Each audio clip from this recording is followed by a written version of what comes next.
से संन्यास लिया है अपने समाज के लिए, मैंने अपने परिवार को छोड़ा है, मैंने अपने माँ बाप को छोड़ा है, लेकिन आज मुझे अपराधी बनाया जा रहा है महोदय। सर मुझे साल 1993 उत्तराखंड के पंचूर गांव में रहने वाला अजय अचानक से घर से लापता हो जाता है। बेटे को खोजने पिता आनंद सिंह हर मुमकिन जगह पर गए, लेकिन उसका कोई अता पता नहीं था। बेटे की याद में मां के लिए एक एक दिन काटना मुश्किल था। हालांकि अब बेटे के वापस आने की उम्मीदें धुंधली सी होने लगी थी, मगर 6 महीने बाद अजय अचानक से अपने गांव वापस लौटता है। बेटे के वापस आने की खबर सुन मां की आंखों में खुशी के आंसू भर आते हैं, मगर बेटे के स्वागत के लिए वो जैसे ही अपना दरवाजा खोलती है तो उसकी आंखें खुली की खुली रह जाती हैं। अजय ने आज जींस टी शर्ट नहीं बल्कि भगवा चोला पहना हुआ है, सिर घुटा हुआ है और दोनों कानों में बड़े बड़े कुंडल पहने हुए हैं। हाथ में खप्पर लिए वो अपनी माँ से कहता है, माँ भिक्षा दीजिए। इस हैरान कर देने वाली घटना को लेकर वरिष्ठ पत्रकार अपनी किताब यदा यदा ही योगी में लिखते हैं। अजय को ऐसी हालत में देखकर माँ वहीं स्थिर हो गई। मुंह खुला तो सही लेकिन शब्द नहीं फूटे। आंखों से आंसुओं की धार बहने लगी। जो सत्य साक्षात सामने खड़ा था उसे देखते हुए भी यकीन नहीं हो रहा था, या शायद यकीन करने की हिम्मत नहीं थी। मगर सत्य सनातन है, टाला नहीं जा सकता। सत्य ही तो था वो माँ के सामने उनका बेटा युवा सन्यासी की वेश में खड़ा था। कल तक का कॉलेज से लौट कर आते ही इस हंसते मुस्कुराते चेहरे को देखने की आदत थी, और आज उनका नौजवान बेटा अजय सन्यासी के रूप में खड़ा था। माँ का मन कहता है कि यह बेटा मेरा नहीं हो सकता, लेकिन दिमाग जानता था कि ईश्वर जितना कठोर हो सकता है उनका बेटा उससे भी कई कठोर हृदय का हो गया था। तभी अजय से आदित्यनाथ बने बेटे ने अपनी माँ से कहा, माँ भिक्षा दीजिए। माँ ने खुद को संभालते हुए कहा कि बेटा ये क्या हाल बना रखा है, घर में क्या कमी थी जो भीख मांग रहा है। तभी बेटा कहता है कि माँ सन्यास मेरा धर्म है, एक योगी की भूख भिक्षा से ही मिटेगी। आप भिक्षा में जो कुछ भी देंगी वही मेरे मनोरथ को पूरा करेगा। तभी माँ ने रोते हुए कहा कि पहले तुम अंदर तो आओ। मगर युवा सन्यासी अपनी माँ के आंसुओं से भी नहीं पिघला और उसने कहा, नहीं माँ, बिन भिक्षा लिए ना तो मैं घर के अंदर जाऊंगा ना ही यहाँ से वापस जाऊंगा। आप पहले मुझे भिक्षा दीजिए, मैं रमता जोगी हूँ, मुझे आप भिक्षा दीजिए, फिर मैं प्रस्थान करूंगा। आंसुओं को छिपाती माँ अंदर गई और जो समझ आया उसने बेटे के भिक्षा पात्र में डाल दिया। भिक्षा लेते ही योगी आगे चल दिया। आवाज अभी भी गूंज रही थी, पहाड़ों के करीब पहुंचते बादलों तक अलग निरंजन। इस तरह से आध्यात्म के सफर पर चलकर अजय सिंह बिष्ट बन गए योगी आदित्यनाथ। और आज हम आपको योगी आदित्यनाथ के जीवन से जुड़ी ऐसी ही कुछ अनकही अनसुनी कहानियां बताएंगे, लेकिन उसके पहले नए दर्शक जल्दी से चैनल को सब्सक्राइब कर दीजिए। योगी आदित्यनाथ का जन्म 5 जून 1972 के दिन पुरी गढ़वाल उत्तर प्रदेश यानी आज के उत्तराखंड के पंचूर गांव के राजपूत परिवार में हुआ था। उनके पिता का नाम आनंद सिंह बिष्ट था। उन्होंने 1989 में ऋषिकेश के भरत मंदिर इंटरमीडिएट कॉलेज से इंटर की पढ़ाई पूरी की, जिसके बाद उन्होंने कोटद्वार के पीताम्बर दयाल महाविद्यालय से बीएससी में एडमिशन लिया, जहां से पास होकर 1992 में उन्होंने गोरखपुर यूनिवर्सिटी के फिजिक्स एमएससी में एडमिशन लिया, लेकिन उसे पूरा किए बिना ही घर छोड़कर चले गए और फिर जब वापस आए तो वो एक योगी बन चुके थे।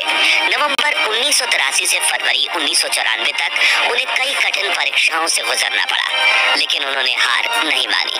फिर 15 जनवरी 1994 को गोरखा पीठाधीश्वर महंत अवैधनाथ महाराज ने पूरे विधि विधान से उन्हें अपने उत्तराधिकारी के रूप में घोषित कर दिया।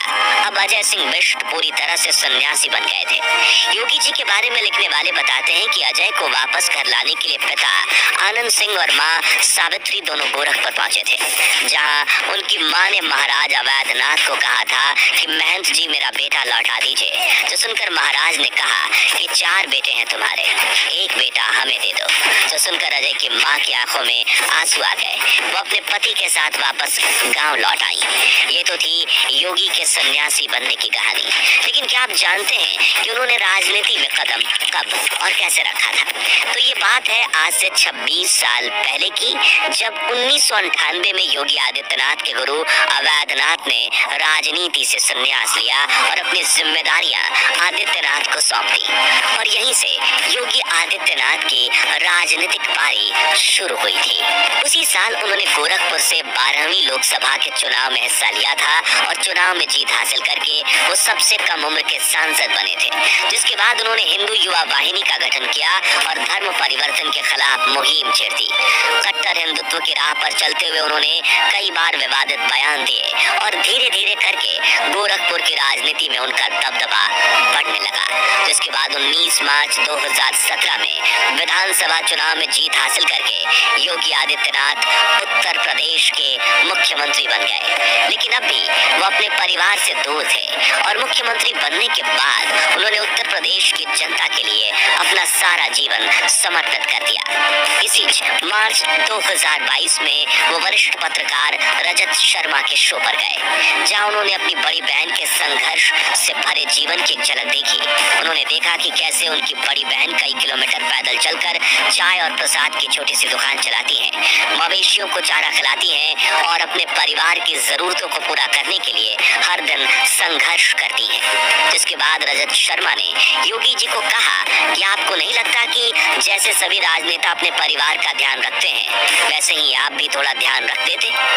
तभी योगी आदित्यनाथ की आंखों में आंसू आ गए और बड़ी ही दुखी वाणी से उन्होंने ये कहा, मैं देखिए एक योगी हूँ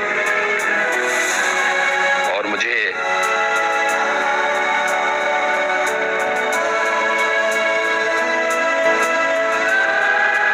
पूरे प्रदेश का ध्यान रखना होता है। एक मुख्यमंत्री के रूप में मैंने अपने राजधर्म का शपथ ली है, परिवार का नहीं। आगे उन्होंने कहा, एक मुख्यमंत्री के रूप में मैंने राजधर्म की शपथ ली है, अपने परिवार की नहीं। मुझे पूरे प्रदेश का ध्यान रखना होता है। मेरे लिए पूरे उत्तर प्रदेश के 25 करोड़ लोग ही मेरा परिवार हैं। मैं उनके सुख दुख में सहभागी हूँ। खैर, 30 वर्षों तक एक सन्यासी की तरह कड़ी तपस्या करने के बाद जब योगी आदित्यनाथ दोबारा सीएम बने थे, तब वो पहुंचे थे पंचूर गांव के अपने घर, जहां मां सावित्री कर रही थी 3 दशकों से अपने बेटे अजय का इंतजार। घर पहुंचते ही योगी ने सबसे पहले अपनी मां को माला पहनाते हुए पूछा, पहचान लिया मुझे? तभी मां ने मुस्कुराते हुए कहा, हाँ पहचान लिया। फिर उन्होंने अपनी मां के पैर छूकर आशीर्वाद लिया। मां सावित्री ने अपना ममतामयी हाथ जब योगी के सर पर रखा तो उनकी आंखों में आंसू आ गए। 30 वर्षों से सन्यासी जीवन जी रहे अजय को एहसास हुआ कि सन्यास के पथ पर चलते हुए उन्होंने सिर्फ एक चीज को सबसे ज्यादा मिस किया है, और वो है मां का प्यार और आशीर्वाद। बताया जाता है कि 1994 में सन्यास लेने के बाद योगी आदित्यनाथ 2022 में पहली बार अपने गांव गए थे और पारिवारिक कार्यक्रम का हिस्सा बने थे। दरअसल सन्यास के पथ पर चलते हुए व्यक्ति को अपना घर परिवार सब कुछ छोड़ना पड़ता है। योगी आदित्यनाथ की तरह प्रधानमंत्री नरेंद्र मोदी भी सन्यासी जीवन जीने का एक बहुत बड़ा उदाहरण है।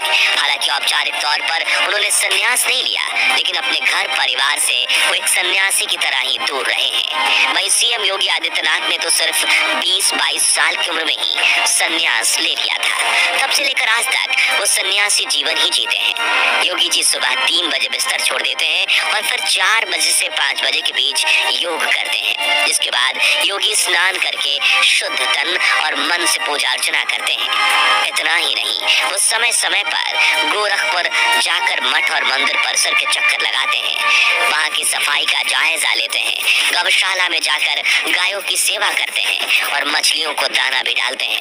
योगी आदित्यनाथ पूर्ण रूप से शाकाहारी हैं, वे सादे भोजन को ही ग्रहण करते हैं। आपको बता दें, योगी आदित्यनाथ की सरकार बनने के बाद उत्तर प्रदेश में माफियाओं का सफाया हो चुका है।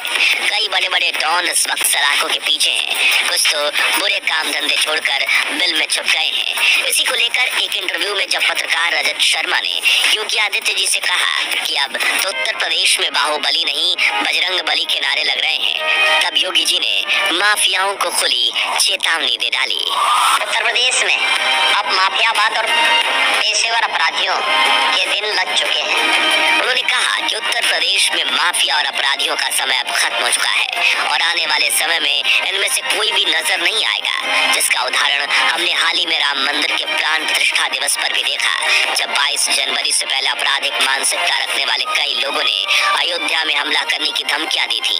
लेकिन प्राण प्रतिष्ठा के दिन जब नरेंद्र मोदी और मुकेश अंबानी समेत देश के 7,000 बड़े VIP लोग अयोध्या पहुंचे थे, तब योगी सरकार ने सुरक्षा का ऐसा इंतजाम किया था कि धमकी देने वालों के पसीने भी छूट गए और कोई भी अपराधी अयोध्या का बाल बांका तक नहीं कर पाया। तो दोस्तों, अगर आप योगी आदित्यनाथ की अनसुनी अनकही कहानियों का पार्ट 2 देखना चाहते हैं तो कमेंट बॉक्स में नेक्स्ट पार्ट जरूर लिखिए। वीडियो पसंद आया हो तो लाइक और शेयर जरूर कीजिए और ऐसी रोमांचक वीडियोस देखते रहने के लिए चैनल को सब्सक्राइब करके पास वाली घंटी जरूर बजा दीजिए। जय हिंद, जय भारत।